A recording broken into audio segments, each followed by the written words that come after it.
안녕하세요. 진동섭입니다. 반갑습니다. 아, 화면을 공유하고 시작하겠습니다. 슬라이드 쇼. 슬라이드 쇼 처음부터. 화면을 맞게 됐나요? 실장님. 예, 잘 나오고 있습니다. 예. 해볼게요. 네. 오늘은 교육과정을 바탕으로 해서 학생들 과목 선택을 어떻게 해야 되는지에 대한 이야기를 하는데, 그 1시간 반 동안 하라고 그러는데 분량이 1시간 반까지는 뭐 안 될 것 같습니다. 가급적 빨리 요약해가지고 핵심만 얘기를 해보도록 하겠습니다.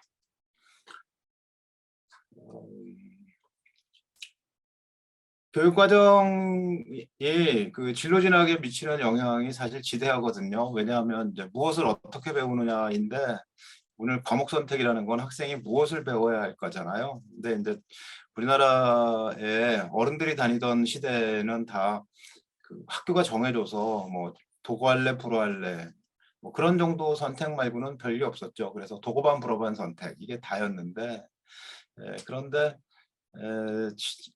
2002년에 고등학교 적용한 7차 교육과정부터 학생 선택이라는 개념이 들어옵니다. 이유가 뭐냐면 선택이라는 것이 그 공통과 선택으로 나눴을 때 보면 고등학교 12년을 굳이 공통교육과정으로 운영해야 할 이유가 없다는 거죠. 그래서 대개 이제 9학년이나 10학년, 중3이거나 고등학교 1학년까지 공통교육과정을 운영하는데, 공통교육과정을 운영하는 의미는 국민 통합에 있어요. 학생들이 똑같은 걸 같이 어느 만큼 배워가야 되는 거죠. 예컨대 우리나라에서 교육을 받은 학생과 외국에서 나고 자라서 그 12년 과정을 다 다닌 학생은 그 사고방식이나 행동 패턴 혹은 배경 지식이 다르기 때문에 실제로 그 같은 정서 발행을 하기가 쉽지가 않습니다. 그 다음에 같은 상황에 처했을 때 대처하는 방식도 다를 수가 있죠. 그래서 국민 통합의 의미에서 공통교육 과정을 운영하는 것이 이제 맞다 이렇게 얘기하고요. 배우는 내용들은 사실 세계적으로 보면 비슷합니다. 뭐 초등학교 3학년 때 배우는 건 다른 나라에서 3학년 때 배우고 5학년 때 배우는 건 대부분 5학년 때 배워서 그것들은 되게 맞춰져 있긴 합니다만, 그래도 그 국가교육 과정에 공통적으로 배워야 될 것들을 정해서 이제 운영하는 거죠. 네, 그 다음에 이제 선택형 교육 과정을 갖게 되는데, 그런데 그것이 이제 고등학교 교육 과정인데 선택을 하다 보니까 이제 무엇을 선택하는 것이 진로에 맞느냐 이런 부분들의 문제가 되거든요. 그래서 우리나라 교육 과정은 이제 2002학년도에 고등학교 들어온 학생부터 선택을 학생들에게 제공하기 시작을 했는데, 그러니까 벌써 선택 교육 과정에 들어온 지가 20년 됐습니다. 그죠? 20년 동안 무슨 일이 일어났을까요? 교육과정의 용어서부터 살펴보면 교육과정이라는 것은 무엇을 어느 학기에 어떤 순서로 가르치려는 교육인데, 오늘 다루는 것은 이제 무엇을 가르칠까요? 이제 지금 현재는 단위라고 하고 앞으로는 학점이라는 말로 바뀔 거죠. 고교학점제가 되면. 그리고 현재 중학교 1학년, 2학년 학생들은 고등학교 가면 고교학점제 우선 적용이 됩니다. 그러니까 고등학교에 오게 되면 이번에 들어오는, 그러니까 2022년에 고등학교에 들어오는 중학교 3학년까지는 단위인데 이제 앞으로는 학점으로 바뀌게 되고요.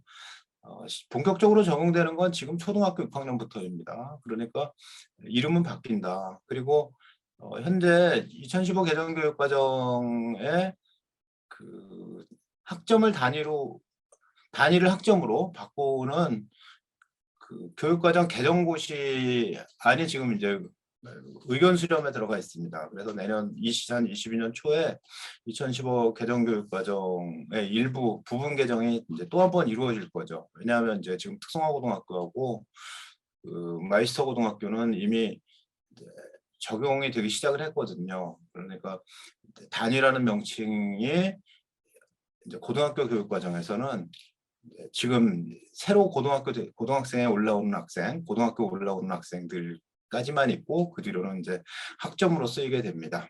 네, 이제 이 학점이라는 말은 뭐 대학에서 사용하고 있던 말이니까 뭐 낯설지는 않죠. 그래서 대학과 같이 된다 이렇게 생각하시면 되고요. 대학은 한 학기가 15주거든요. 근데 고등학교나 초중고는 다 17주입니다. 그래서 1시간씩, 주당 1시간씩 하면 17시간이 됩니다. 17시간의 수업량을 갖는 것인데, 그런데 이제 현재 학교는 17주를 하지 않고 16 플러스 1주를 합니다. 뭐 그 말이 그 말인데 뭐가 문제야 이렇게 되지만 16 예컨대 문학 시간이 있어요. 문학 시간이 주당 1시간씩 17회를 해야 되는데 주당 1시간씩 17회를 하지 않고 16 플러스 1, 그러니까 16주를 하고 한 주는 딴 걸 해도 된다는 거죠.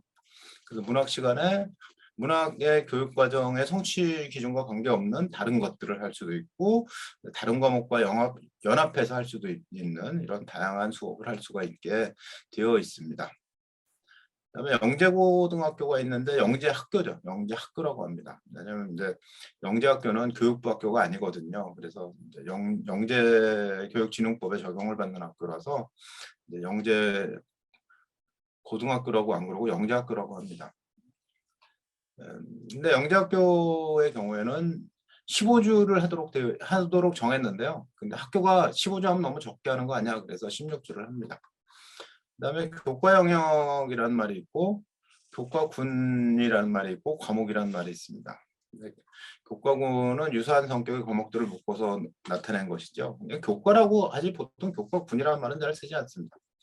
근데 국어를 보면 문학이든 독서든 화법과 작문이든 뭐 언어와 매체든 간에 모두 다 국어잖아요. 그래서 국어는 국어 교과인데 근데 사회 교과를 생각해 보면 사회도 있고 역사도 있고 지리도 있고 도덕도 있죠. 윤리. 그러니까 이런 다양한 과들이 모여가지고 이제 교과를 이루어서 과학 교과는 물리학, 화학, 생명과학, 지구과학 이렇게 또 다른 교과들이 있잖아요. 그래서 이제 그런 것들이 모여 있다고 해서 교과군이라고 하고요. 과목은 이제 그 안에 있는 교과 안에 있는 이제 세부적인 과목, 실제로 학생들이 배우는 것이 과목이죠. 그 과목이 이제 보통 교과와 전문 교과 1, 전문 교과 2로 나눠집니다. 그래서 보통 교과는 사실 공통 과목과 일반 선택 과목, 진로 선택 과목으로 나눠져 있습니다. 그 공통 과목은 주로 1학년에 배웁니다. 원래는 선택 과목을 배우기 전에 배운다 이렇게 돼 있어요. 근데 선택 과목을 2, 3학년에 배우려다 보니까 당연히 1학년에서 공통 과목을 배우게 되고요. 그다음에 전문교과 1과 전문교과 2가 있는데 전문교과 1은 특목고, 전문교과 2는 특성화고등학교에서 배운다 이렇게 돼 있어요. 일반 선택과 진로 선택은 뭐가 다르냐인데 나중에 이제 표를 보고 말씀을 드릴게요. 밑에 있는 조그만 그 파란 글씨는 전문교과 2 특성화고등학교의 그 전공 분류입니다. 이게 다예요. 경영금융계, 보건복지계, 뭐 디자인, 문화 콘텐츠계, 미용관광, 레저계 뭐 이렇게 해서 되어 있습니다. 잠깐만요.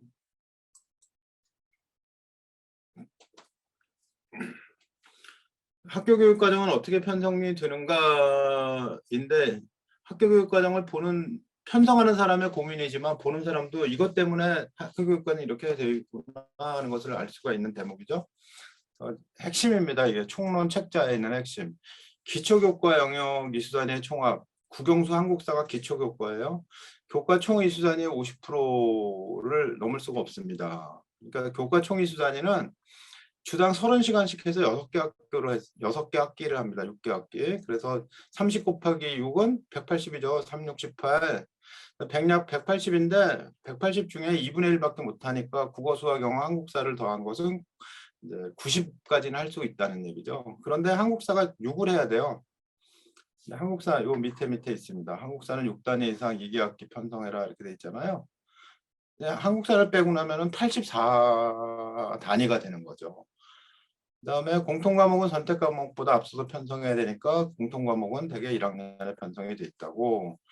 한국사 6단위 2개 학기, 꼭 2개 학기 이상 해야 됩니다. 공통과목을 포함하여 필수 이수 단위를 지켜서 편성해라. 필수 이수 단위 얘기는 뒤에 가서 할게요. 위에가 있는 과목은 위에를 지켜서 그런데 화학 2를 배우려면 화학 1을 배워야 되고 프랑스어 2를 배우려면 프랑스 1을 먼저 배워야 됩니다. 라는 얘기예요. 그다음에 수학에도 위계가 있죠. 미적분을 배우려면 수한수 2를 먼저 배워야지만 돼요. 그러니까 1학년 때 수학 배우고 미적분부터 배우면 안 돼? 안 돼요. 이런 게 이제 위계가 있는 과목입니다.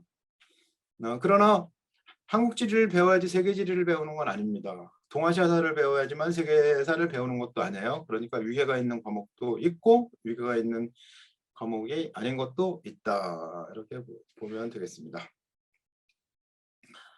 그다음에 진로 선택 과목을 3과목 이상 편성해라 라고 돼 있어요. 진로 선택 과목을 3과목 이상 해라. 진로 선택 과목 3과목. 왜 그랬을까요? 학생들이 진로 선택 과목 하나도 안 할까 봐 3과목 하라고 그런 거죠. 과목을 만들어 놨는데 버려지면 속상하잖아요. 어떤 과목을 만들었는데 그 과목을 아무도 신청을 안 했어. 전국에 있는 누구도 그 과목을 듣지 않아. 뭐 그러면 좀 이상하니까 진로 선택 과목은 3개를 해라. 뭐 이렇게 돼 있다고 생각하시면 됩니다. 체육이 매 학기에 있어야 됩니다. 6개 학기에 체육이 다 있어야 됩니다. 그러니까 고3 때 수능 시험 공부해야 되는데 왜 체육이야가 아니라 있어야 됩니다. 하기로 했어요. 전국적으로 약속을 한 거예요. 계열을 나누어 편성하지 않음. 이번 통합 수능이 그렇게 돼 있죠. 인문 자연이 없고 선택 과목별로 되어 있습니다. 그러니까 나 문과야. 미적분 못해? 해. 수능 시험에서 미적분 편성한 거 보면 안 돼? 봐도 돼. 그죠? 난 문과인데 과학 봐도 돼. 너 문과야? 근데 좋은 점수를 받고 가려면 생환을 봐. 생환. 그거 표준 점수 되게 높아. 뭐 그런 얘기가 가능해져 버린 세계가 되어 버렸죠. 어쨌든 학교에서도 문이과를 나누지 않는다는 거예요. 그러나 대부분 인문사회과학 계열로 가는 애들은 사회 중심으로 선택하고 쉬운 수학을 선택하며, 그리고 이공계통이거나 의학학으로 가는 학생들은 어려운 수학과 과학을 중점적으로 선택하는 것은 바뀌지 않았는데, 그런데 그 중간 단계에 있는 학생들이 있어요. 중간 단계에 있는 학생들이 누구냐면, 예컨대 간호대를 가려면 물리학은 별 필요하지 않죠. 그러니까 간호대 가기 위해서 물리학이 필요하지 않으니까 물리학을 난 선택하지 않을 거야. 근데 화학은 필요하거든. 화학 선택해야지. 생명과학 필요하거든. 생명과학 선택해야지. 그런데 인문계열에서 뭐 그 사회문화라든가 아니면 뭐 생활과 윤리 이런 과목들은 좀 들어두는 게 좋대. 간호는 인문학적인 사고가 필요하대. 그렇게 이제 혼합해서 듣는 이런 학생들이 생겨나는 거죠. 누구나 고등학교 과목 전체에서 선택하면 된다. 이런 얘기를 가능하고요. 대학으로 바꾸면 옛날 같으면 국문과는 자기 거 90학점을 해야 돼. 그리고 교양 좀 하고 나면 부전공하기도 빡빡해. 이렇게 됐는데 지금은 아무 데서나 막 들어도 돼요. 자기에게 전공을 설계할 수도 있습니다. 좀 다른 거죠. 그 다음에 이수단위 증감이 있는데 공통과목은 2단위 이내에서 간편이 가능하고요. 탐구 실험은 증감을 하지 못합니다. 2단이에요. 그대로 그냥 하면 됩니다. 그 다음에 공통과목을 감할 수 있는데 느릴 수 없는 이유는 공통과목은 쉬운 거거든요. 1학년 때 거. 너무 많이 하지 말란 얘기죠. 공통과목에 있는 국어, 수학, 영어가 있는데 1학년 때 기초를 다진다고 무궁무진하게 그것만 하지 말아라. 정해진 것보다 적게 할 수 있어도 더 많이 하지는 못한다. 이렇게 돼 있고요. 일반 선택은 플러스 마이너스 2. 그러니까 일반 선택 과목은 기준 단위가 5단위입니다. 그 다음에 진로 선택 과목도 5단위고 교양 과목도 5단위인데 일반 선택 과목은 플러스 마이너스 2. 일반 선택 과목에 있는 문학이 있어요. 문학은 어떤 학교는 3단위, 5단위가 기준이니까 어떤 단위, 4단위, 어떤 학교는 5단위, 어떤 학교는 6단위, 어떤 학교는 7단위, 끝. 그죠? 플러스 2까지밖에 안 되니까. 그다음 진로 선택 과목은 플러스 마이너스 3이 가능하고 교양 과목도 그렇다. 교양에 뭐 학생들이 제일 교양에서 배우고 싶은 희망이 많은 과목이 심리학입니다. 어떤 학교는 심리학을 2단위, 어떤 학교는 3단위, 어떤 학교는 4단위 해서 5, 6, 7, 8까지 가능해요. 플러스 3이 되니까. 그럼 뭐야? 2단위로 하는 학교하고 8단위로 하는 학교가 있어. 4배나 차이가 나네. 이상하죠? 그런데 심리학을 8단위로 하는 학교는 하나도 없어요. 많이 해봐야 4단위지. 6단위도 없어요. 그러니까 3단위 증감을 해줘도 뭐 문제될 게 별로 없다. 이렇게 되고요. 그다음에 진로 선택 과목에 물화생제 2가 있어요. 그러면 예컨대 애들이 많이 하는, 그나마 많이 하는 물리학 2나 화학 2는 좀 적게 하거든요. 그런데 이제 생명과학 2가 있다. 생2. 생2가 있는데 학교에서 하는 생2요. 수능 생2 말고. 학교 하는 생2가 있는데 이 생2 과목을 적게 하는 학교는 3단위를 뺐으니까 2단위 할 수 있죠. 기준이 5단위인데 생2를 2단위로 하는 학교는 없습니다. 왜냐하면 중요하거든요. 좀 더 많이 배워야지. 3도 없어요. 보통은 4 아니면 6 이렇게 됩니다. 그래서 증감 범위를 줬지만 과목의 성격에 따라서 모든 학교들이 뭐 2단위로 하는 과목도 있고 4단위로 하는 과목도 있고 6단위로 하는 과목도 있고 그렇다. 그렇다고 생2를 8단위로 하는 학교는 아주 드물어요. 왜냐하면 1학기 때 4단위하고 2학기 때 4단위 하는 학교가 아주 드물게 있기는 해요. 그래서 2개 학기를 나눠서 8로 만들어 놓은 학교가 있기는 하죠. 대부분은 뭐 6단위 정도 합니다. 그 다음에 교육과정에서 중요한 건 선택인데 이 선택에서 앞으로 2022 개정교육과정에서도 중시되는 것이 학생행위 주체성입니다. 이 말은 뭐 학생 주체성 뭐 이렇게 여러 가지 말로 뭐 학생 주도성 뭐 이런 여러 가지 말로 번역을 했었는데 2022 개정교육과정 총론 시안이 지난달에 발표됐거든요. 거기에서 학생행위 주체성이라는 용어를 사용해서 그 말로 고정이 됐습니다. 스튜던트 에이전시인데 학생들에게 중요한 게 뭐냐면 미래의 너의 길을 선택하라는 거예요. 남들이 너에게 좋다고 얘기하는 것보다 중요한 것은 네가 선택을 하는 것이다. 유치원 교육과정이 있습니다. 유치원 교육과정을 누리과정이라고 하는데요. 이 3, 4, 5세의 유치원 학생들 대상으로 한 교육과정인데 유치원 교육과정에서 중요한 게 놀이중심, 유아중심이라고 해요. 유아중심이 뭐냐면 아이가 스스로 자기가 놀 거를 선택하는 거예요. 네가 선택하고 선생님은 이거 해라가 아니라 이거를 하세요가 아니라 선생님이 아이가 놀 수 있게 만들어주고 도와주는 역할을 한다는 거죠. 유치원 얘기가 초등학교로 이어지는데 초등학교는 과목 선택은 없어요. 예, 그런데 수업을 할 때 자기가 선택할 수 있는 권한은 들어있죠. 중학교 오면 자유학기제가 있습니다. 그래서 선택을 하게 됩니다.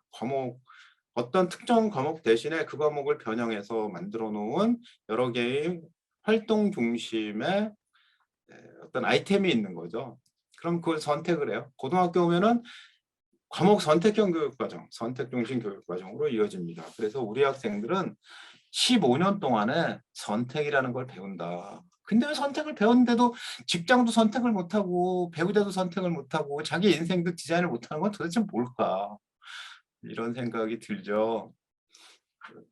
그만큼 아이들에게는 자기 스스로 선택할 수 있는 권한을 많이 부여하지 않았기 때문이다라고 OECD는 판단을 합니다. 그래서 앞으로의 교육 과정에서 중요한 건 선택이다. 오늘의 주제죠. 과목 선택이 미래에 영향을 준다. 이 얘기입니다. 왜 안 넘어가지? 넘어갔네요.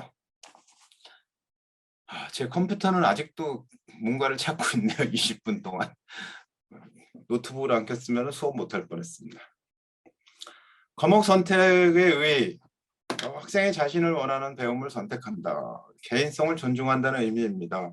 평균의 종말이라는 책 들어보셨죠? 읽으신 분도 많으실 거고. 평균의 종말. 토드 로즈 교수라는 사람이 쓴 건데 토드 로즈. 토드 로즈는 두 가지로 유명합니다. 하나는 어린 시절에 공부를 할 수 없는 ADHD에 걸렸었대요. 그래가지고 공부를 워낙 못했었는데 하버드대 교수가 됐어요.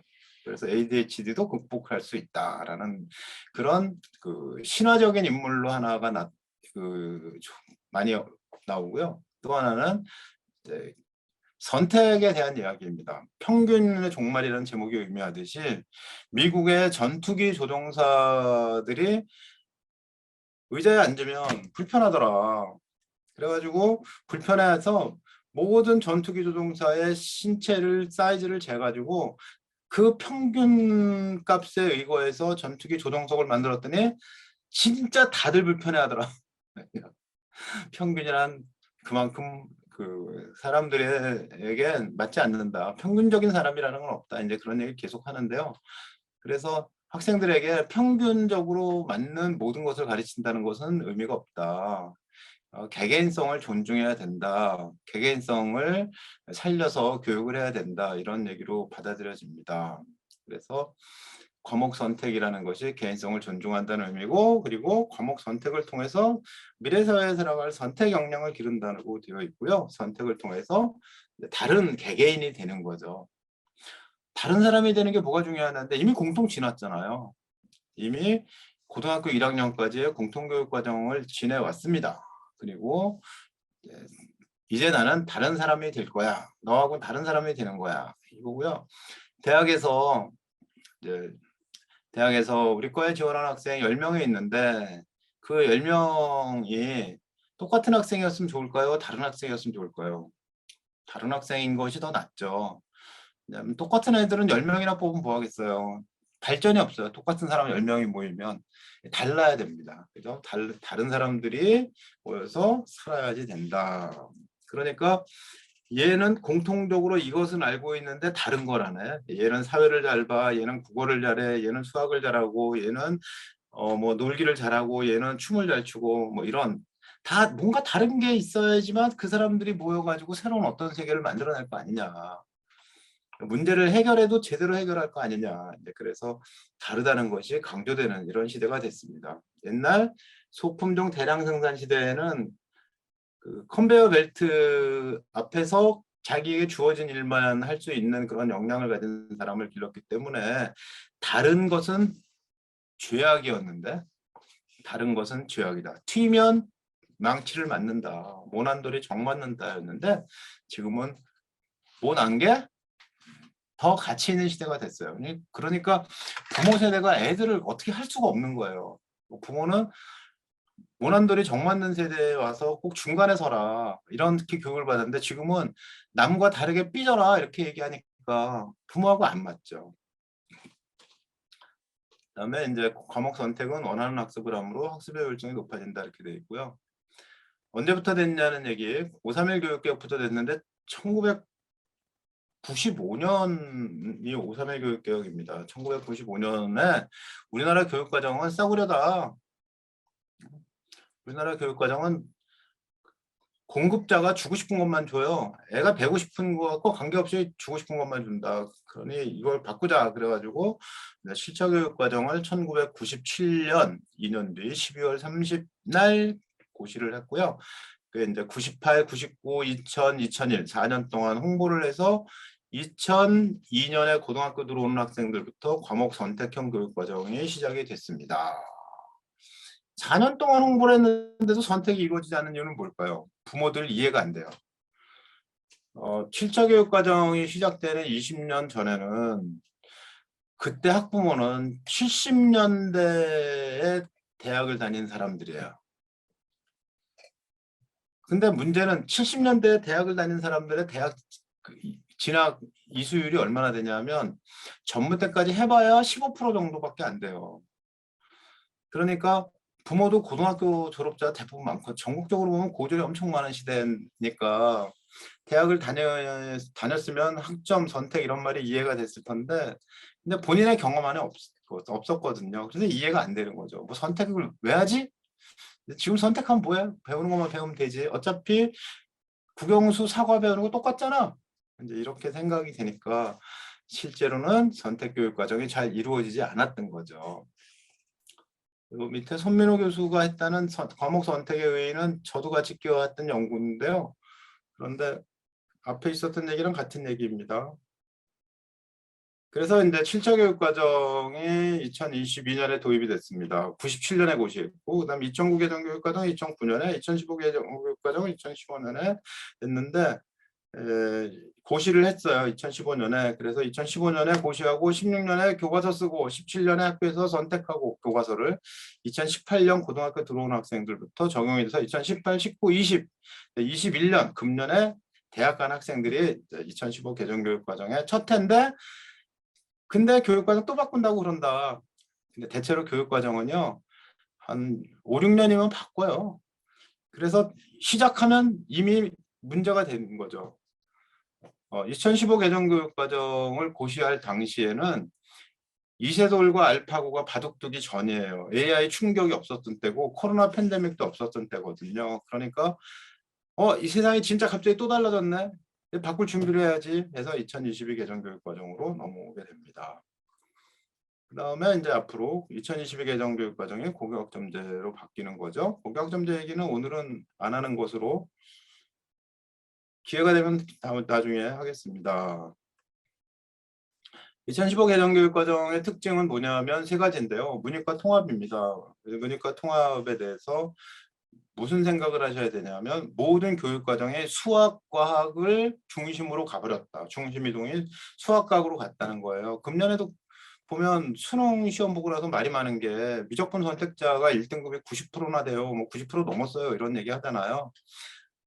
누가 너한테 수학하지 말라고 그 뭐 제약을 간 사람이 없거든. 옛날 같으면 나 경제과 가려고 문과 갔어. 그랬는데 나한테는 뭐 어려운 미적분, 이과 미적분, 지금 현재 교육과는 미적분이죠. 미적분을 안 가르치고 수투까지만 하고 확통으로 끝내래. 옛날엔 그랬는데 지금은 열려 있어요. 그러니까 네가 경제학 해야 돼? 하고 싶어? 하고 싶지. 야, 거기 하면 경제수학이라는 게 있거든. 경제수학을 하려면 미적분을 선택해야 돼. 근데 수학 못 한다고? 그럼 경제과 가지 마. 너한테는 안 맞는 거야. 이렇게 되겠죠. 가고 싶어? 그럼 해야지. 어려운 얘기죠. 그래서 문이과 통합이란 말은 이과 쪽으로 넘어가는 학생들은 아무 문제가 없어요. 그냥 그대로 가는데, 그런데 문과 인문사회에서 공부하는 학생들이 어려운 수학을 할 수도 있고 과학을 할 수도 있고 이렇게 되죠. 문이과 통합은 그러니까 누구에게나 학습 부담이 늘어나는 거 아니야? 어릴 때부터 난 수학이 싫었거든. 근데 어릴 때부터 수학이 싫었는데 어떡하라고. 어떻게 해요? 수학을 안 하는 과로 가야죠. 국문학. 제가 이렇게 얘기해도 되는 게 제가 전공이 국문학입니다. 어쨌든 수학이 안 필요한 건 아니고요. 덜 필요합니다. 그다음 학습 부담 경감은 뭐냐면 그래 누구나 다 더 공부를 더 많이 할 수는 없어요. 왜냐하면 뭐 인간의 능력이 개조된 건 아니잖아요. 사람은 부모 세대의 사람이나 자식 세대의 사람이나 앞으로 태어나지 않은 애들이나 다 똑같이 개인의 능력은 큰 차이가 없어요. 개인의 사고 역량이나 뇌를 사용할 수 있는 그 용량 이런 게 큰 차이가 없기 때문에 뭐 더 많은 것들 배우라 그러면 어떻게 배우겠어요. 그러니까 뭔가를 덜 배워야 되죠. 그러니까 지금 시대에는 국어라는 외국 언어, 영어라는 언어, 수학이라는 언어, 그다음에 디지털 언어 있죠. 코딩 뭐 이런 언어. 파이썬 애들이 많이 하는 애들만 많이 하는 게 아니라 지금 앞으로는 꼭 해야 되는 거라고 하는 옛날엔 C 언어로 많이 했는데 지금은 이제 파이썬으로 많이 하지 않습니까? 이걸 하려니까 한문이나 재외국어 약화될 수밖에 없죠. 얘네를 얼마나 더 배우겠어요. 그래서 이제 점점 불필요한 것들은 뺀다. 이게 이제 학습 부담 경감이고요. 또 한 가지는 어려운 걸 다루지 않는다예요. 뭐 변수가 너무 많은 수학 문제에서 변수가 많고 복잡한 문제는 다루지 않는다. 옛날에는 수학에서 깊이 있게 다루는데 지금은 넓게 다루자. 이제 이렇게 바뀌어가는 거죠. 그 다음에 이제 역량중심 교육과정이라는 게 현재 교육과정의 핵심입니다. 역량중심 교육과정은 예전에는 지식중심 교육과정이었는데 지금은 지식만 가지고 안 되고 그거 할 수 있어야 돼. 뭐 감자를 심는데 감자 눈을 살려가지고 잘라서 땅에 심으면 돼. 이게 다예요? 그러면 감자 심어봐. 그럼 못 심어. 지식은 있는데 실제로 역량은 없는 거죠. 역량이 있으려면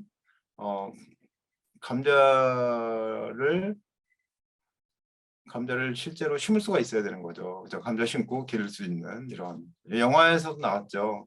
감자 심어서 생존하는 영화. 그죠? 어쨌든 중요한 문제가 할 수 있다로 그렇게 중심 이동을 했다. 이렇게 하면 되고요. 교과서가 활동 중심으로 바뀌었습니다. 지금까지 말씀드린 거 여기 다 있죠? 자, 있습니다. 다 아시는 내용 넘어갑니다. 그다음에 여기에 보면 구분이 뭐냐면 이제 교과 군으로 구분해서 그다음 교과 영역에 기초 영역, 탐구 영역, 체육 예술 영역, 생활교양 영역 이렇게 나눴고요. 고교학점제가 되면 이 영역을 없애버렸습니다. 국어, 수학, 영어, 한국사, 그다음 사회교과군, 과학교과군, 그다음 체육교과가 예술교과도 예술교과군이게 되겠죠. 음악미술체육이 모여가지고 예술교과군을 이룹니다. 기술과정, 제2외국어, 국어, 한문, 교양 이렇게 해서 교과군이 있고요. 각각 공통과목이 있습니다. 공통과목은 국어는 8단위. 근데 어떤 학생이 나 국어 잘하거든. 그 국어 8단위만 하면 돼. 나 국어 별 필요 없어. 8단위만 할 거야. 그럼 어떻게 돼요? 그러면 너한테는 필수 수단이라는 게 있어서 10단위야. 그러니까 국어가 8만 하면 안 되고 하나는 더 해라. 국어를 8로 끝내고 싶은 학생이나 영어를 8로 끝내고 싶은 학생은 없어요. 근데 수학은 8로 끝내고 싶은 학생이 있죠. 제가요 전공을 미술을 할 거거든요. 그런데 미술이 아무리 수학이 필요하다고 해도 제가 가려는 미술은 수학 별로 필요하지 않거든요. 그리고 저 수학 싫어하거든요. 그래가지고 8단위만 하고 말겠어요. 이런 학생이 있죠. 2, 3학년 때 수학 안 해도 돼요. 수능도 안 봐도 대학 갈 수 있어요. 이런 학생들이 생겨나는데 그 학생에게 안 된다. 필수 단위가 입수 단위가 10단위니까 한 과목은 더 해야 된다. 이렇게 해놓은 게 필수 단위입니다. 문제가 되는 건 수학과 사회과학이에요. 왜냐하면 제가 공대 갈 거거든요. 통합사회 이후로 사회 하나도 안 할래요. 오든가 아니면 제가 국문과 가는데 무슨 뭐 과학은 무슨 통합과학도 싫은데 이럴 수 있죠. 그래서 수학사회과학의 경우에 필수 단위를 공통과목 단위수보다 하나씩 늘려가지고 한 과목씩은 더 해라라고 만들어 둔 거니까요. 이 이수 단위의 총합이 94라는 건 별 의미가 없습니다. 이걸 뭐 줄였다 늘렸다 해서 말이 많지만 필수 이수 단위라는 게 의미가 없는 이유가 뭐냐면 만약에 국어를 20단위 했어요. 그럼 필수 이수 단위 10 이후에도 10단위 더한 거잖아요. 근데 10단위 더했다는 것도 다 애들이 선택한 거죠. 필수 단위에 한 과목 더해라도 선택을 할 수 있어요. 왜냐하면 학생들에게 8 이후에 국어 중에 네가 문학 하려면 하고 독서 하려면 하고 다 선택을 해. 근데 지금은 이제 학교가 많이 지정하니까 필수 단위가 무슨 과목을 지정했다면 뭐 선택권이 없어 이렇게 얘기하겠지만 필수 단위 안에 들어가는 과목도 본인이 선택할 수 있으므로 필수 단위라는 게 뭐 큰 의미를 갖는 건 아니라는 거죠. 그러니까 매 학기 아니 3년 동안 통틀어서 국어 한 과목 더하고 수학도 공통 과목보다 하나 더하고 영어도 더하고 한국사도 더하고 사회도 하나 더하고 통합사회 더하고 과학탐구실 하나 더하고 그다음 체육예술은 합쳐서 10단위 해야 되고 예술, 음악미술, 연극 합쳐서 10원 해야 되고 저는 제2가정 기술과정 제2과 한문교양 이거 다 안 하고 싶어요. 사회학원 많이 하고 싶어요. 안 돼. 16원 해야 돼. 이렇게 정해놓은 것뿐이에요. 과목은 이렇게 되어 있습니다. 빨간 글씨로 되어 있는 거 아주 최신에 들어간 겁니다. 2020년 9월 11일. 이번 학기에 교과서도 처음 나왔어요. 개설한 학교가 처음 생겼습니다. 여기까지 보시면 되고요. 그 다음에 과학계열, 외국어계열, 국제계열에 있는 과목들이 있어요. 이게 선택 안에 들어가죠. 심화수학 1, 2, 고급수학 1, 2 하고 싶죠. 야, 나는 일반고 애들보다 더 어려운 과목을 했어요. 이렇게 내세울 수 있는 과목들이잖아요. 그런데 일반고에서 굳이 해야 할 이유가 없습니다. 대학에서도 거기까지 해오라고 요구하지 않습니다. 과학고는 배우는데 그럼 불리하지 않을까? 과학고 학생들은 영어, 국어, 사회를 적게 해요. 그러니까 이게 어떤 영역을 특정하게 많이 하는 학생들은 고르게 하지 못하기 때문에 그것이 문제가 되는 거죠. 그러니까 과학고를 다니는데 문제가 뭐냐? 과학고 다니는 문제가 뭐긴 뭐야? 과학고 다니면 영어를 제대로 못해서 원서를 못 보고 영어 강의를 못 들을 가능성이 높으니까 그걸 조심해야 되는 거지. 이제 이렇게 얘기할 수 있고요. 일반고 학생 대학 오면 골고루 다 배웠으니까 자기가 원하는 거 선택해서 그냥 공부하면 돼. 뭐 별거 아니야. 원래 하던 거 하면 돼. 이렇게 얘기하겠죠. 그죠? 그다음에 외국어도 여기 쭉 있는데 외국어도 뭐 심화 영어를 했다고 그래서 일반 영어 한 것보다 훨씬 더 뛰어나다 이렇게 쳐주는 것도 아니에요. 그러니까 크게 의미가 있어 보이지는 않는다. 이렇게 생각하면 됩니다. 일반고의 경우에는. 국제계열에서도 국제정치나 국제경제를 많이 하려고 하는데 특별히 문제될 건 없고요. 그 다음에 맨 밑에 사회 탐구 방법과 사회 과제 연구라는 게 있잖아요. 이걸 가지고 이제 보고서를 쓴다고 하는 학생들이 종종 나옵니다. 그런데 보고서를 쓰기 전에 해야 될 게 뭐냐면 뭔가를 배우는 거죠. 뭐 저는 세계사를 배웠어요. 저는 사회문화를 배웠어요. 저는 경제를 배웠어요. 그래야지 그걸 가지고 무슨 과제 연구를 하지 배운 것도 없이 과제 연구를 한다는 건 의미가 없지 않냐. 이렇게 해서 일단 연구와 관련된 과목을 선택하는 것은 일단 생각 좀 해봐라. 이렇게 말을 할 수가 있습니다. 체육예술 계열 넘어갈게요. 근데 이제 학교가 교육과정을 편성했어요. 선택을 오늘 얘기하는 거니까 학교가 선택한 걸 보고 편성 얘기를 하게 되겠죠. 그래서 선택을 하는데 1학년 대부분의 1학년 과목들은 수능에 있는 과목들을 정하고 있어요. 그러니까 공통 과목이니까 국어, 수학, 영어, 한국사, 통합사회, 통합과학, 과학탐구실험, 체육, 음악, 미술, 그 다음에 이제 진로와 직업 하나를 정해놨네요. 그 다음에 2학년이 되면 학교가 지정한 것, 문학, 독서, 선택권이 없는 거죠. 그 다음에 수원, 수투, 영원, 영투, 이게 수능 과목이라서 여기다 정해놨습니다. 누구나 다 해라 이렇게. 그 다음 운동과 건강, 체육 매 학기 해야 된다고 그랬으니까 1학년 때는 체육, 2학년 때는 운동과 건강, 3학년 때 스포츠 생활, 3학년까지 정했죠. 그 다음에 심리학, 학교가 지정했어요. 교양 과목인데 뭐 애들의 희망을 들어보니까 심리학이 맞네. 이게 여고가 심리학이 특히 많습니다. 심리학에 대해서 오해를 하고 있어가지고 학생들이 심리학을 배우면 친구의 심리를 읽을 수 있다고 생각을 해요. 그래가지고 심리학을 아주 좋아합니다. 심리학을 원하는 학생들이 많으니까 지정을 했어요. 그리고 3학년에서는 논술, 체육과 논술 1시간만 지정하고 이제 다음 학년으로 넘어왔습니다. 그래서 여기서 이게 운영 단위가 4라고 돼 있잖아요. 4. 그 다음에 택 3이죠. 그러니까 4, 3, 12 아니에요. 그러니까 12단인데 세 과목만 하라는 얘기는 1학기 때 과목과 2학기 때 과목이 다르다는 얘기죠. 그래서 왜 택 3이냐면 30단위 안에서 여기 보세요. 이미 여기에 4, 3, 12, 13, 14, 15, 16을 정했잖아요. 16까지 정했으니까 얼마 남았어요? 30에서 16 빼면 14 남았죠. 4, 3, 12, 13, 14, 15, 16. 2단이 어디 갔지?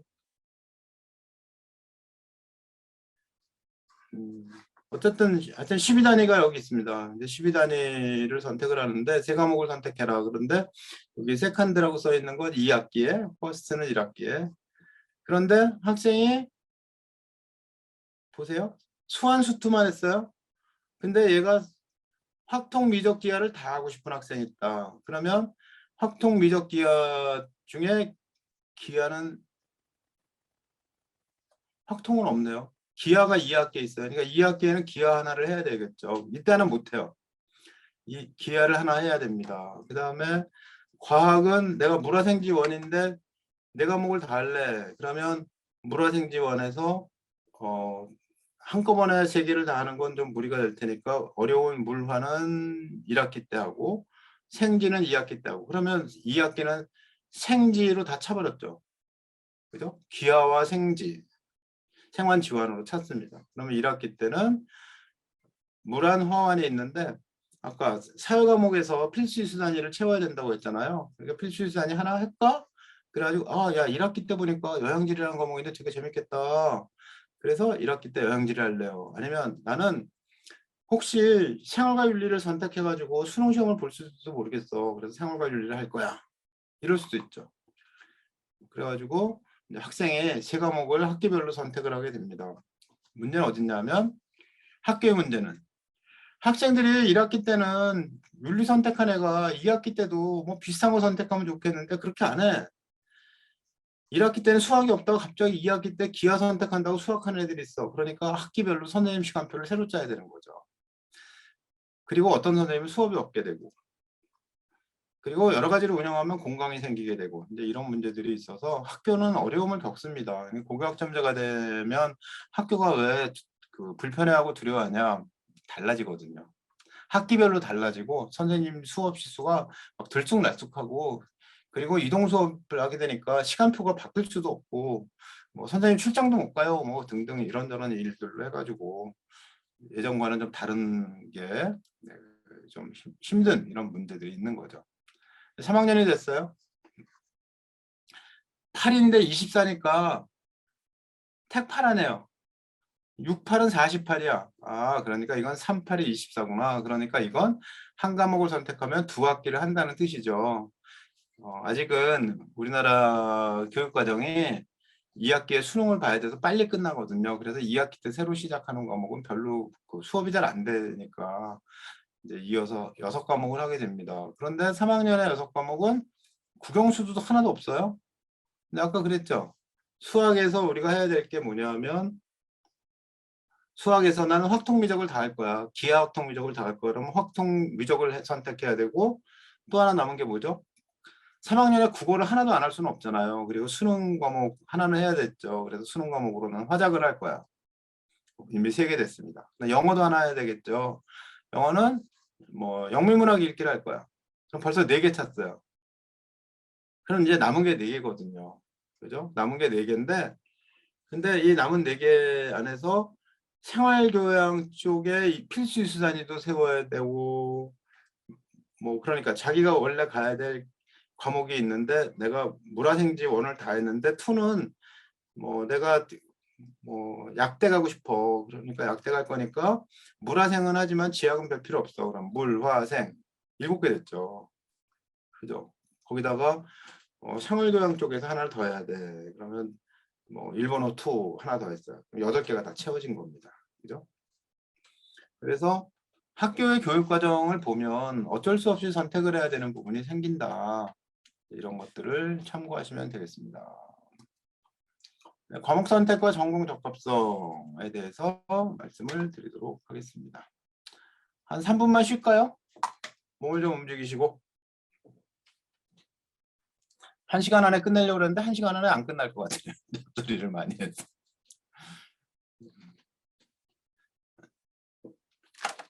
3분만 쉬어보도록 하겠습니다. 3분.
네, 다시 해볼까요?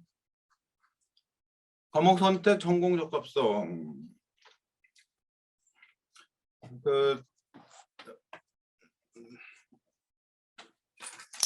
네, 운동을 하면 쉬듯이 전반전, 후반전을 쉬어야 되는데 안 쉬고 가면 후반부에 그 이 역량이 굉장히 떨어지는 이런 현상을 보게 됩니다. 그러니까 축구처럼 전반 후반 사이에 좀 쉰다. 뇌도 쉬어야 되거든요. 몸이 쉬는 것처럼. 자, 진로와 과목 선택에 관해 생각을 해보면 이제 학생들이 그 선택할까 말까의 1번 자리에 차지하는 것이 물리학이에요. 그냥 물리학을 안 하면 공대를 다 못 가게 되잖아요. 내 앞에 진로는 바다처럼 열려 있습니다. 지금 열려진 이 진로의 바다에서 내가 물리를 포기해야지 하는 순간에 공대가 싹 사라집니다. 거기다가 화학을 포기했어요. 그러면 물리와 화학이 동시에 포기하게 되면 뭐 의대, 농생대, 약대, 생활과학대, 뭐 식품영양, 뭐 의류, 뭐 디자인하면 뭐 좀 상관이 없지만 직문학하면 화학을 해야 됩니다. 그죠?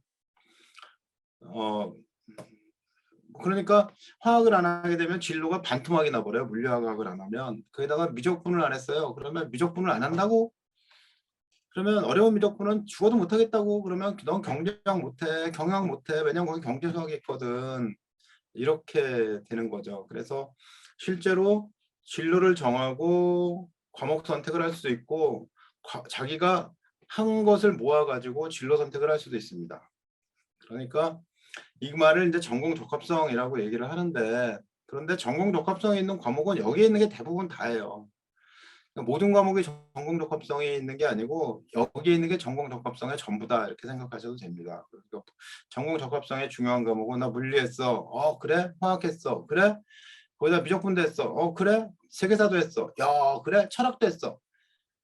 그래? 경제도 했어.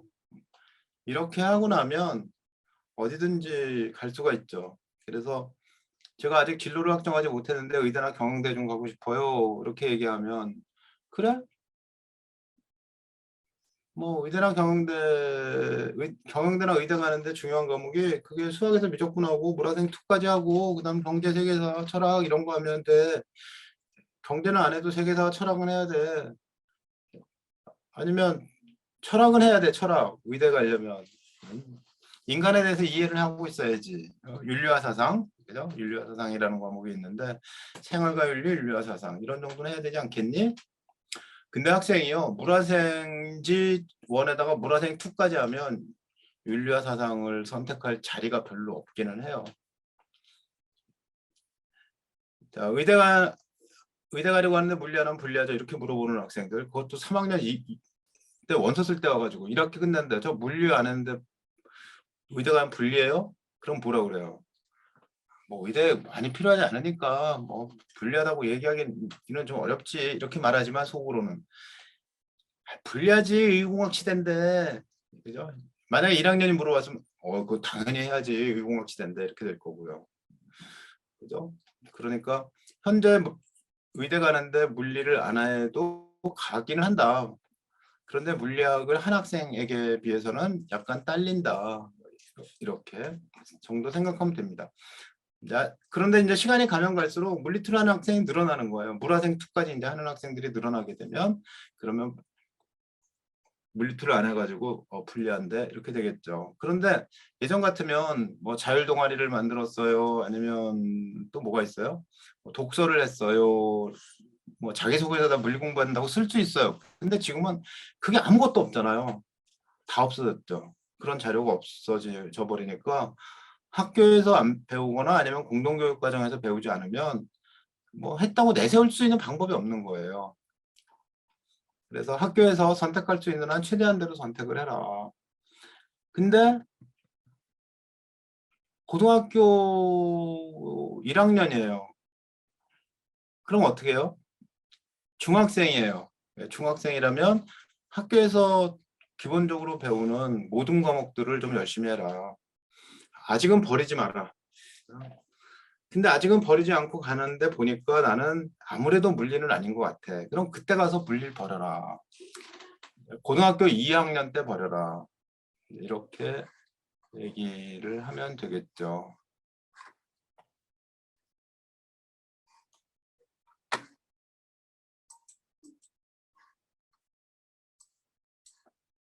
다음.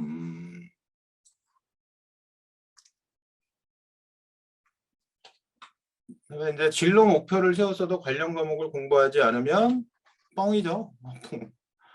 진로 목표를 내가 컴퓨터공학과 와가지고 세계적인 컴퓨터 공학자가 되고 새로운 무슨 양자 컴퓨터를 만들든 아니면 무슨 새로운 슈퍼 컴퓨터를 만들건 AI 컴퓨터를 만들든 간에 공부를 해야지. 공부를. AI 전문가가 되겠어? 그래, 공부를 해야지. 뭐 무조건 물리학, 특히 전자기학, 그죠? 그러니까 목표를 세우는 게 중요한 게 아니라 목표를 세웠으면 공부를 해야 됩니다. 그다음 진로가 목표가 없어도 공부한 과목을 바탕으로 진로를 결정하면 됩니다. 내가 아직 목표를 세우지 못했거든. 목표가 뭔지 잘 모르지만 어쨌든 세계에 있는 많은 사람들에게 영향력을 미칠 수 있는 사람이 되려고 해. 그러면 근데 나는 이거는 좋아하는데 이쪽은 좋아하지 않아. 그러면서 이 공부들을 한 것 해놓고 난 다음에 이 공부로 내가 전공할 수 있는 게 뭔지를 찾아보면 되죠. 진로 목표의 필수 과목과 도움이 되는 과목은 챙겨라. 근데 진로 목표의 필수 과목이 아까 말씀드렸듯이 물리학, 화학, 미적분, 그 다음에 역사, 철학, 문사철 때문에 그래요. 인문학적인 지식이 있으면 좋겠다는데 그 문사철 얘기가 이 이야기 되기 시작한 게 스티브 잡스 이후거든요. 스티브 잡스가 벌써 죽은 지 10년 됐습니다. 2011년에 죽었는데 그런데 스티브 잡스는 전공이 철학인데 이 사람이 그 공학 석사 수준의 공학에 대한 지식이 있어요. 그래서 이제 새로운 것들을 만들어낼 수 있는 제품을 만들어낼 수 있는 안목과 이제 과학적인 근거를 가지고 있다. 직원들한테 물어봤겠죠. 야, 이거 아이폰 만들 수 있어? 물어보니까 직원들이 뭐라고 그랬을 거 아니에요. 그 말을 알아듣는 거죠. 지식이 있어야지만 알아듣는다. 직접 개발하진 않아도. 그러면 문제를 해결하는 사람 누구예요? 박사 이상의 사람들이 이제 만들어내는 거죠. 그래서 이제 그 융합 인재가 필요한데 필수되는 과목은 아까 말씀드렸듯이 몇 과목 안 되고 난 나머지는 두루두루 공부하면 된다. 이렇게 보시면 됩니다. 다음에 이제 서울대에서 정시에 교과 평가하겠다라고 그랬는데 2023부터니까 올해는 아니고 내년부터예요. 그래가지고 내년부터 정시니까 3학년 2학기까지 공부 잘했는지 보겠다는 거예요. 3학년 2학기까지. 그리고 이미 2학년 때 포기하면 2학년 때 뭘 포기해요? 학교 공부는 포기하고 수능만 할래. 이런 애는 안 뽑겠다는 거죠. 그래서 학교 공부 열심히 해라. 이게 왜냐 그랬냐면 서울대학교는 정시로 공부한 학생들에게도 일부 기회를 줬지만 대부분의 학생들을 70%의 학생들은 수시에 학생부 종합전형으로 선발했는데 정시를 40%로 늘리라고 하니 학교 공부 안 하는 애가 들어올 거다. 수능만 잘 보는 애가 더 많이 들어오면 어떡하냐. 그래서 이걸 교과 평가를 하자. 그래서 얘가 진짜 자기의 모집단의 진로 과목을 했어? 지금 여기 있잖아요. 물리토학도 기하 같은 이런 과목. 그죠? 물리토학도 기하 진로 선택 과목을 잘했어? 미적분이 아니고 기하인 이유는 미적분은 일반 선택 과목이고요. 기하가 진로 선택 과목이기 때문에 그렇습니다. 그 다음에 국영수 성적은 괜찮아? 학교 공부 잘했어? 이제 이런 것들을 보겠다는 거죠. 그래서 교과 이수 현황, 무엇을, 그 다음에 학업 성적, 어떻게, 그리고 세분 및 특기 사항도 어떻게 해당이 되죠. 무슨 과목을 어느 정도 수준으로 어떻게 공부했는지를 반영해가지고 공부 열심히 했는지를 보겠다. 이렇게 되어 있습니다. 즉, 공대 오는 애가 물리투를 안 했어? 안 뽑아야지. 낮은 점수를 주면 지가 떨어질 수도 있어요. 이제 이렇게 얘기를 한 거예요. 그랬더니 경희대가 임진택 사정관, 이거 이렇게 써도 되는지 모르겠지만 페이스북에다 올린 그 대목인데요. 2023년도 경희대 학교장 추천하는 수시는 교과만 보는 거예요. 근데 교과 전형인데 교과 전형에서 서울대처럼 학생부를 보겠다.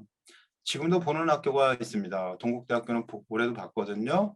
앞으로 이수 상황을 보겠다. 수시니까 3학년 1학기까지만 보는 거죠. 서울대는 정시니까 3학년 2학기도 보겠다. 이렇게 되어 있습니다. 그 다음에 융합인지와 관련된 것, 이 학생이 원래 공인회계사가 되려고 했대요. 근데 한영고등학교 나왔습니다. 한영고등학교인데 경제 수업을 들었고 실제 상권을 분석해서 상권지도 만들고 활동을 했어요. 소상권 소상공인 정책을 찾아 비교를 했고 경제를 좋아했어요. 수학을 좋아했는데 저는 수학, 물리학, 화학을 좋아해서 괜찮았어요. 근데 되고 싶은 건 공인회계사예요. 경제학과는 인문계열 모집단인데 제가 문과 통합 첫째더라 제가 듣고 싶은 수학, 과학 위주로 들어서 대학을 갔어요. 그래서 한양고등학교의 교육과정을 제가 봤더니 2학년에 수완수투에다가 수학 더 많이 들을 수가 있고요.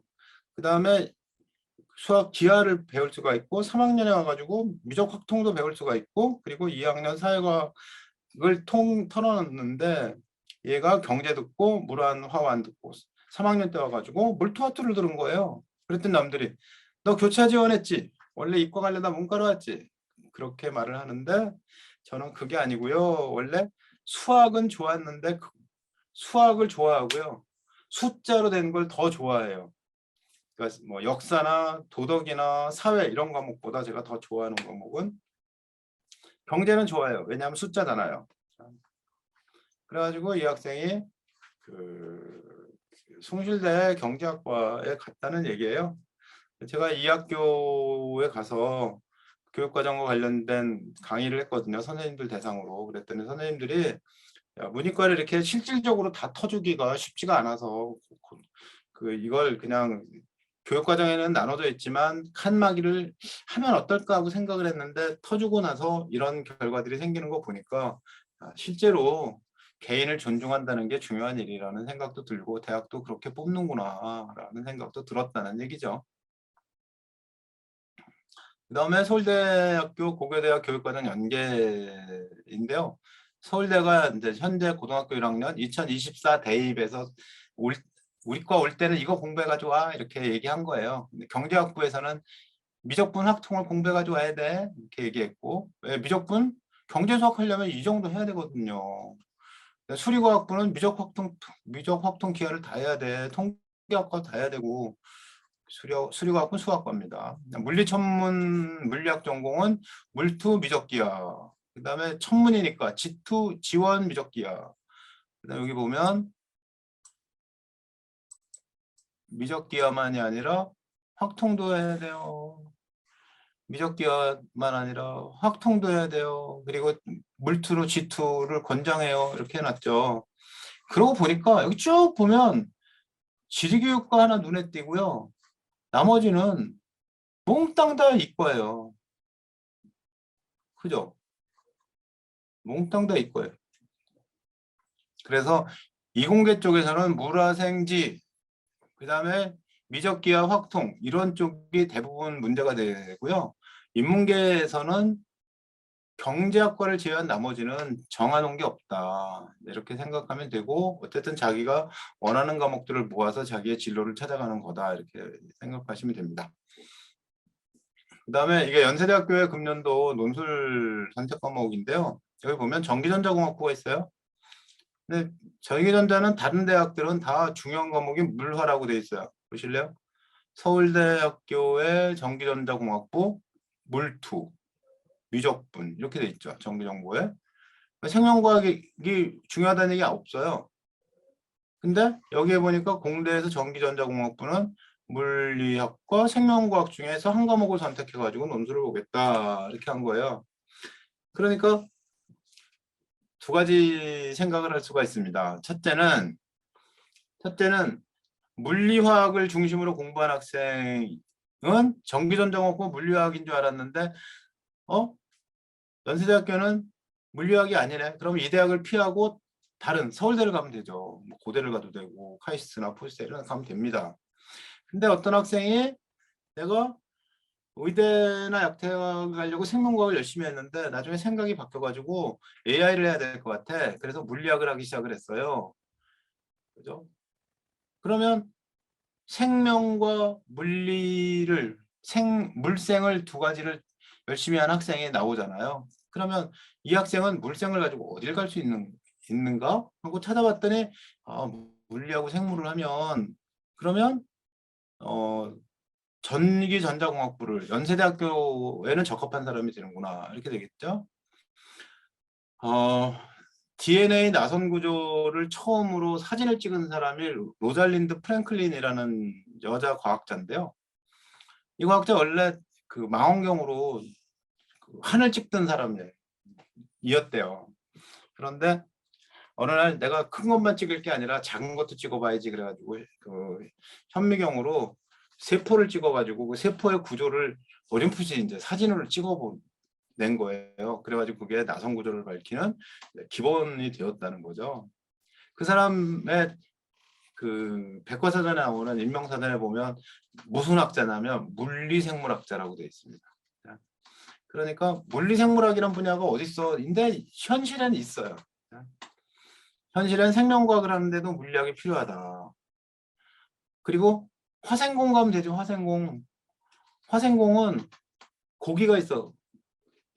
돼지고기가 있는데 불에다 구우면 딱딱해지잖아요. 근데 이 딱딱한 돼지고기가 딱딱해지지 않게 하려면 물리학적인 힘이나 아니면 화학적인 어떤 처리를 해가지고 사람이 먹기 편하게 만든다. 이런 개념을 가지고 있는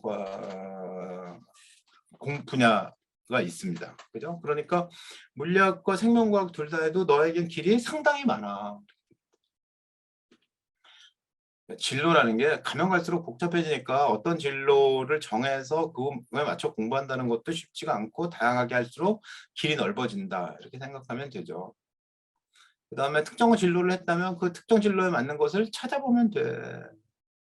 걱정할 거 없어. 그리고 대학도 진로가 바뀌었다는 것에 대해서 인정을 해줘. 이렇게 보시면 될 겁니다. 그다음에 이제 대학별로 논술 과목인데 이건 이제 그 종적인 문제예요. 모든 과가 같은 것을 원하는 건 아니라는 거죠. 수학과학 논술을 보는 대학들입니다. 수학과학 논술이라는 건 공대거나 농생대, 의학부 계열 이런 데서 보지 않겠습니까? 그런데 연세대학교가 절정해 있습니다. 맨 밑에 연세대학교는 수원, 수투, 확통, 미적, 기하 등 고등학교 때 배운 수학 전체를 보겠다 이렇게 해놨어요. 근데 그 위칸에 경희대가 있어요. 수원, 수투, 확통, 미적, 기하 등이 없어요. 등. 그죠? 경희대, 고려대, 세종, 그다음 광운대, 당국대, 동국대, 서강대, 성균관대 뭐 이렇게 해가지고 그다음에 그 위에 있는 줄에 보면 수원, 수투, 확통, 미적만 본다. 우리는 기하는 안 볼게. 그러니까 수원, 수투 이후에 확통, 미적 둘만 하면 돼. 건대, 덕성여대. 그 다음에 수완수투 미적에 확통을 빼줘. 기하를 본다. 아주대 중앙대. 그리고 수완수투 미적만 볼 거야. 확통이나 기하는 안 해도 돼라고 자꾸 빼주게 되는 거죠. 그러니까 이 대학이 수학 논술 보는 과목을 보면 고등학교에서 어떤 과목을 요구하는, 어떤 과목을 해야 되는지를 대충 알 수가 있는데 학교의 레벨이 높아질수록 더 많은 과목을 요구하고 학교 레벨이 조금 떨어지고 중위권 대학으로 가면 갈수록 보는 과목 수가 적구나. 그죠? 이렇게 되어 있습니다. 서울대 안대는 서울대 고대는 왜 없지? 서울대 고대는 논술고사라는 게 없어요. 그래서 없는 거죠. 만약에 서울대 고대가 있었다면 연세대학교 여기 요 칸에 다 있겠죠. 서울대 고대 이렇게 다 봐야 돼 그랬을 거 아니겠습니까? 그죠? 그래서 제가 수학에서 미적분을 못하는데 전기전자공학부 갈 수 있어요? 갈 수 있다니까. 학교의 레벨이 좀 낮아지는 거죠. 전공 적합성의 측면에서 또 봐야 될 게 뭐냐면 과목 선택 얘기예요. 어떤 학생이 환경을 공부하고 싶대요. 그래서 환경 공부하고 싶은 데서 보니까 고려대학교, 야 괜찮아 내 마음에 딱 들어. 고대 사회환경공학부. 설마 사회환경을 말하는 건 아니겠지? 환경이겠지. 환경공. 여기 보니까 건축사환경공학은 상하수도, 폐수처리, 대기오염, 환경영향평가기법 등 각종 환경 개선 사업을 취급하는 학문인 사회환경공학을 한대요. 상하수도, 폐수처리, 대기오염, 환경영향평가 많이 하는구나. 나한테 딱 맞아. 나는 생명과학하고 화학을 해서 가서 환경을 할 거거든. 근데 문제가 뭐냐면 이쪽에 와봤어요. 이 학생이 만약에 붙었다고 생각해 보세요. 그러면 1, 2학년 때 이게 배우는 거거든요. 1, 2학년 때 수학, 물리, 화학은 했거든. 근데 생명이 하나도 없고 안 하던 물리학이 들어있는 거예요. 일반 물리. 그럼 이 학생은 1학년 때 기본 물리학, 고등학교 때 배웠던 것 공부해 가면서 다시 물리를 처음부터 다시 해야 되고 미적분을 했겠죠. 근데 물리에서 역학이 또 있어. 이것만 있는 게 아니야. 거기다가 여기에 보면 건설종합 설계가 필수예요. 그러니 환경을 공부하겠다는 학생이 여기 가면은 성적이 좋을 수가 있겠어요? 황당하죠. 공부를 제대로 할 수 있냐? 못하겠죠. 그래서 학생이 만약에 진로를 정해서 자기가 가야 될 곳을 찾는다면 원서 쓰는 시간이 됐습니다. 그러면 해야 될 일이 첫째, 대강의 전공 적합성에 대해서 이해한다. 그리고 대학 학과 소개를 본다. 여기 이제 건축 사회환경공학은 이것을 하는 것입니다라고 환경을 본다. 그러니까 대학 홈페이지 찾아봐야 되죠. 두 번째, 전공 관련해서 교양과 전공 필수. 전공 필수의 아랫부분. 전공 필수의 1, 2학년 때 전공 필수가 뭐가 있는지를 본다. 이게 첫 번째고요. 그 두 번째죠. 그러니까 첫째는 전공에 대한 소개, 두 번째는 전공의 교육과정. 세 번째는 뭘까요? 교수의 전공입니다. 교수의 전공. 우리나라는 아직까지도 교수의 전공이라는 것이 크게 중시되지는 않는 시스템으로 움직이고 있는데 외국 대학은 어느 레벨의 대학을 가든 더 중요한 건 교수님이 끌어주고 교수님이 인정해 주느냐다. 그 교수가 무엇을 전공했는데 권위자인가. 이게 더 중요하다고 얘기를 하고요. 권위자가 아니면 또 교수가 될 수가 없죠. 그래서 세 가지를 보셔야 됩니다. 소개, 교육과정, 교수의 전공. 그것을 보고 대학을 선택을 해라. 그것이 과목 선택과 관련이 되어 있다는 거죠. 그다음에 이 말은 소논문 보는 것, 수학, 사회 2개, 사회문제 탐구, 사회과정고, 그다음 융합과학 탐구, 과학과정고 이 5과목이 학생들이 보통 교과와 전문 교과 1에서 그 보고서를 쓸 수 있는 과목이라 가지고 선호를 하거든요. 그런데 먼저 컨텐츠가 있는 과목을 하고 난 다음에 자기가 그것을 가지고 활용을 해서 보고서를 쓰는 것은 의미가 있는데 이거부터 선택하는 건 의미가 없다는 말씀. 그래서 예컨대 사회문화를 선택할까요? 사회관계연구를 할까요? 사회문화를 해. 그거 하다 보면 학습활동 시간에 뭐 조사해가지고 보고 발표 많이 할 수 있거든. 뭐 시간이 남으면 사회과제연구나 수학과제 탐구를 할 수가 있죠. 만약에 학생이 수학통 위적 기하를 다하는 학생이라면 수학과제 탐구를 언제 하겠습니까? 시간이 안 돼서 못 하거든요. 그러니까 우선순위를 생각해라 라는 얘기예요. 진로 목표를 정해야 하나요? 목표 정하면 유리하다고 얘기하는데 그런데 목표가 없어도 공부한 과목을 바탕으로 진로를 결정하면 된다. 괜찮아. 정하는 거 언제 정하냐면 1학년 6월 달에 과목을 선택할 때는 정해야 돼. 그런데 어려운 과목을 포기하지 않아야 한다.